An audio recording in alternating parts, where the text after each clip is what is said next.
Thanks for coming back to English Pustakalaya. Dear students, today I am here with NCERT questions with their answers.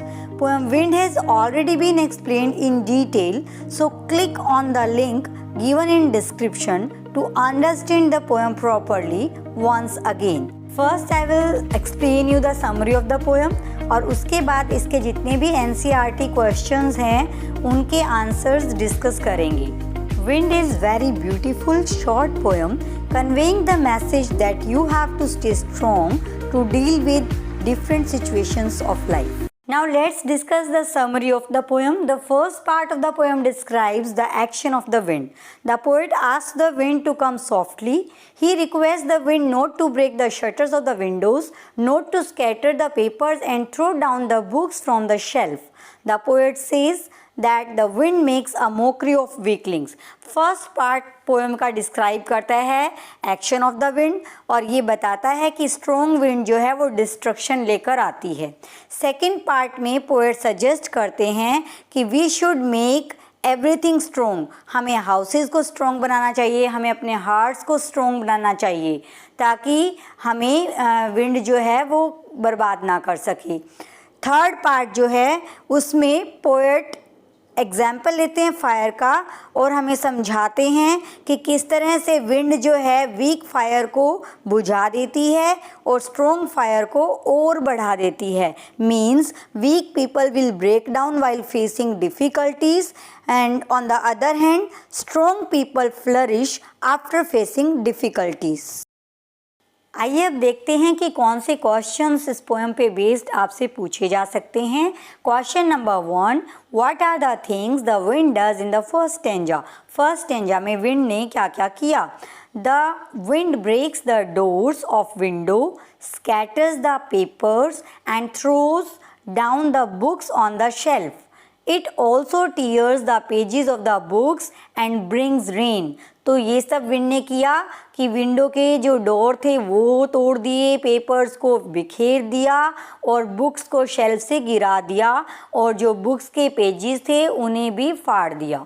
Next question is, have you seen anybody winnow grain at home और in a paddy field. What is the word in your language for winnowing. What do people use for winnowing? Give the words in your language if you know them. Answer is yes. I have seen ladies winnow grain in my village.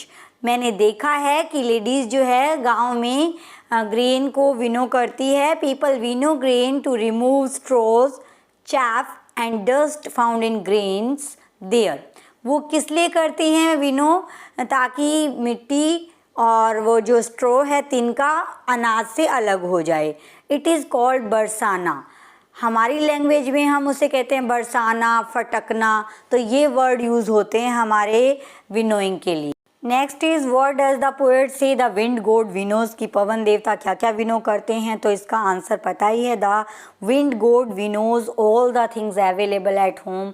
जो भी available है सब कुछ विनो कर देते हैं. Next question, question number 4, how does we make wind our friend. बहुत important है कि हम विंड को अपना फ्रेंड कैसे बनाएं. Answer is, the poet suggest that we should build strong houses and fix the doors firmly to make friends with the wind. कि हमें strong houses बनाने चाहिए, doors को फॉर्मली फिक्स करना चाहिए ताकि हम फ्रेंडशिप कर सकें. मोर ओवर उनका कहने का मतलब है we should be strong enough to face the difficulties in life. कि हमें इतना स्ट्रॉन्ग होना चाहिए कि जो भी डिफ़िकल्टीज़ आएँ लाइफ में उन्हें हम ईज़िली फेस कर सकें.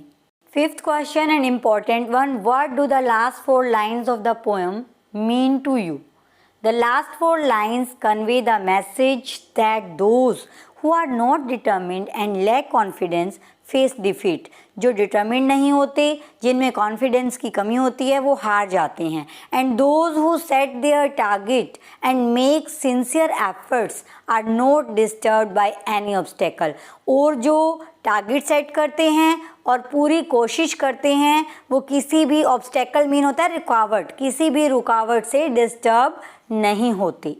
That's all for today's video, dear students. I hope video is helpful to you.